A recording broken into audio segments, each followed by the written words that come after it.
Okay, this is a closer look at the Smith & Wesson 686 holster from Blackhawk, and this is their nylon holster. And what I really like about this nylon holster is the price. This is way below the price you're going to pay for any leather holster out there, and it is a really high quality, high value holster, and it's made out of ballistic nylon, I believe.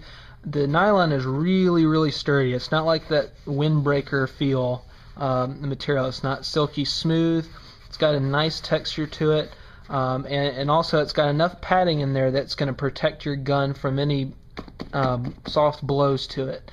Now, one other thing about this, you do have the retention strap here. Now, the strap itself is wide enough where it doesn't fit exactly under the hammer. It kind of has to bend in like this.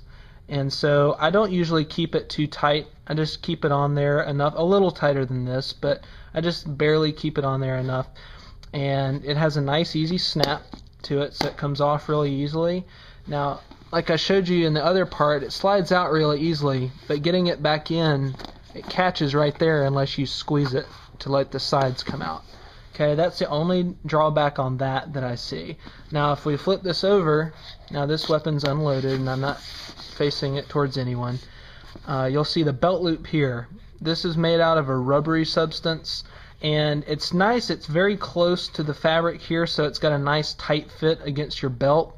But the stitching, it seems sturdy, but if any of this stitching right here starts to come loose on the nylon starts to wear behind it, I don't know about the durability of this. It seems like a leather belt loop thing here might do a little better, leather on leather. So that's one of the drawbacks of this nylon. But again, for the price, you know, for 20 bucks or so, against your $60 to $100 plus range for your leather holsters for this gun, you can't go wrong. I mean, by the time this one wears out on you, your leather one probably would wear out as well, honestly. And it has a moisture shield, keeps it nice and dry if you sweat a lot. Now, if it rains, obviously there's no flap, so it's going to get wet in there. But it's got a nice smooth inside, so the pull is very easy to get it out. And overall, this is just a really high value, high quality piece of equipment. So I highly recommend it. Again, this is the Blackhawk. This is a size 2 holster, if you're wondering what size. Size 2 holster. They do have sizing charts on the website, so just check it out. But size 2 Blackhawk, and that's blackhawk.com, and highly recommend it. Okay, so this is what the Blackhawk holster for the Smith & Wesson 686 Revolver is going to look like. This is what it'll look like on the side.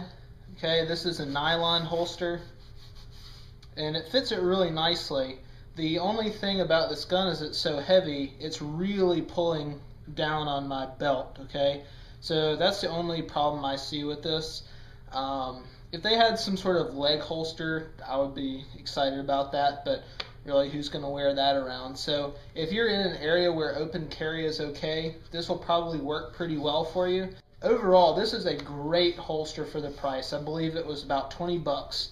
And really, that's hard to beat. You can get a leather one, but I wouldn't trade this one for a leather one. The leather one's, you know, going to be form-fitted. It's going to look a lot nicer. If you have a blued gun, this is going to be easier on your finish than the leather is. So that's something to take into consideration. And also, if you're going to be in a moist environment, this might do a little better than a leather holster for you. So anyway, that's what it looks like from there, from the back, and from the front. Okay, so that's the Blackhawk holster for the Smith & Wesson 686.